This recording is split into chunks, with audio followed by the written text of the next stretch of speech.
Bakunzi ba Fredy TV ndabasuhuje mbifuriza amahoro y'Imana kandi mbasaba gukora subscribe.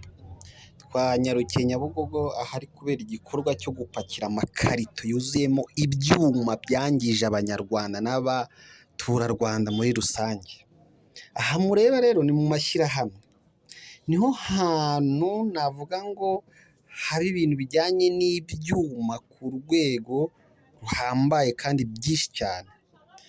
Muragenda mubona uburyo amakarito bayashyize ku murongo, biteganyijwe ko bagomba kuyapakiza amamodoka akagirwa aho ajyanwa habugenewe, bityo hakaba igikorwa cyo kumena ibi byuma byangije abantu. Murabireba urabona ko n'inzego z'umutekano zirahari,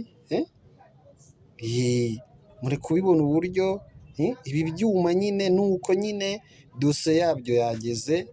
Rero mugumye murebe ku kavideo, ariko mbifuriza gukomeza kunkorera subscribe. Ndagenda mbagezaho utuntu dutandukanye tujyanye n'amakuru atandukanye. Rero ibi ni ibyuma byangije abantu kandi murakoze, Imana ibarinde.